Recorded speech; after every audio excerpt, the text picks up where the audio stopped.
ሰላም ሰላም ውድ ቤተሰቦቼ እንዴት አላችሁልኝ? እኔ በጣም ደህና ነኝ። ዛሬ ይዤላችሁ የመጣሁት ቃላት ምስረታ ነው።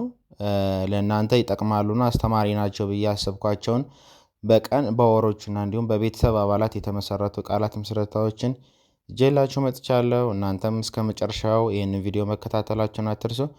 ለዚህ ዩቲዩብ ቻናል ደግሞ አዲስ የሆናችሁ እንዲሁም ቤተሰብ የሆናችሁ ቪዲዮ ላይክ በማድረግ ጀምሩ ማለት ነው። በተጨማሪ ደግሞ በግል መማር የምትፈልጉ ልጆች በአጭር ጊዜ ማንበብ መጻፍ የምትፈልጉ በግል እንዳስተምራችሁ ከመጀመሪያው ጀምሬ ያሉትን ፊደል ቆጠራ ጀምሬ እንዳስተምራችሁ የምትፈልጉ በውስጥ በኩል አናግሩኝ። ስልክ ቁጥሬ ከታች አስቀምጬላችኋለሁ። ለመናገር ያክል ፕላስ 251 918 0983 45 በዚህ ቁጥር ብታናግሩኝ እኔ በአጭር ጊዜ ውስጥ ውጤታማ እንድትሆኑ ማንበብ መጻፍ እንድትችሉ አግዛችኋለሁ፣ እረዳችኋለሁ ማለት ነው። እናንተ ብቻ ማናገር ነው የሚጠበቅባችሁ። በኢሞ፣ በዋትሳፕ እና በቴሌግራም በተመቻችሁ መማር ትችላላችሁ። ከጠዋቱ 12 ሰዓት ጀምሬ እስከ ምሽቱ 7 ሰዓት ድረስ አለሁኝ። እናንተ በሚመቻችሁ ትርፍ ሰዓት መማር የምትችሉ እንደሆነ ላሳውቃችሁ እወዳለሁ ማለት ነው።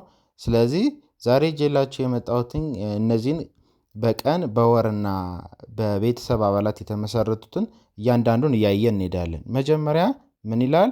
ሰኞ። ከቀኖች ስንጀምር ሰኞ ሰኞ። በመቀጠል ከሰኞ ቀጥሎ ማክሰኞ ማክሰኞ።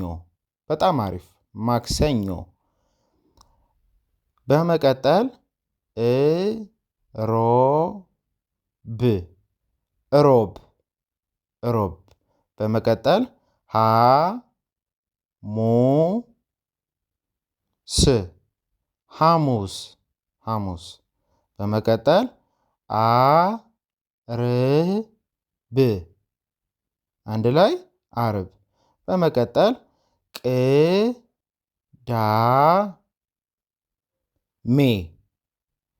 ቅዳሜ። በመቀጠል እሁድ አንድ ላይ እሁድ እሁድ። በጣም አሪፍ። ወሮች ላይ ስንቀጥል ደግሞ የመጀመሪያው ወር መስከረም ይባላል። መስከረም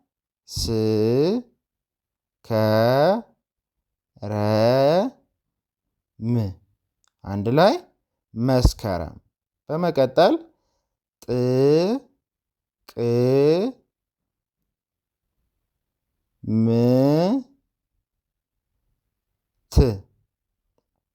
ጥቅምት።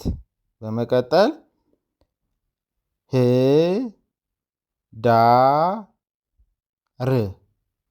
ህዳር።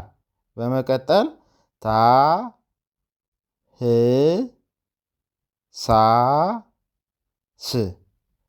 ታህሳስ።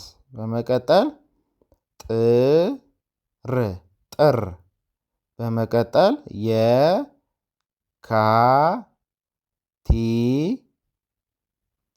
የካቲት። በመቀጠል ከየካቲት ቀጥሎ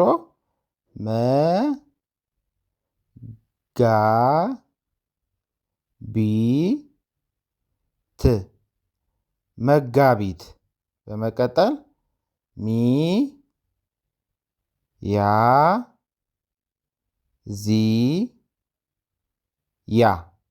ሚያዝያ። በመቀጠል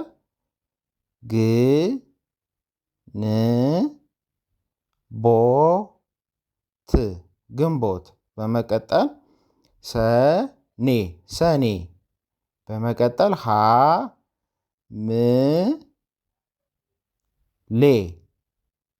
ሐምሌ። በመቀጠል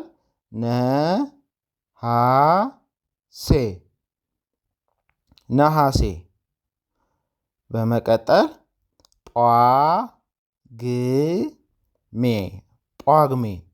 ጳጉሜ። እቺ 13ኛዋ ወር ናት ማለት ነው።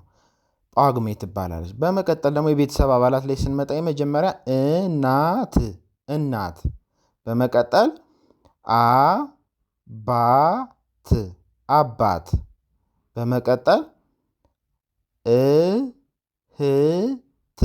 እህት። በጣም አሪፍ። በመቀጠል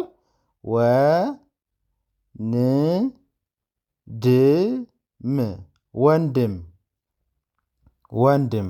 በጣም ቆንጆ። በመቀጠል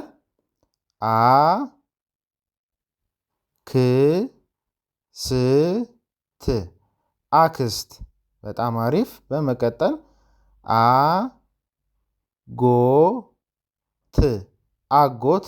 በጣም አሪፍ። በመቀጠል አያት አያት። በጣም ቆንጆ። በመቀጠል ቅም አያት ይባላል ማለት ነው። ብዙዎቹ ይሄንን አያውቁትም። ቅም አያት ቅድመ አያት ነው የምትለው። በመቀጠል ደግሞ ከቅም አያት ቀጥሎ ቅማንት የምንለው አለ።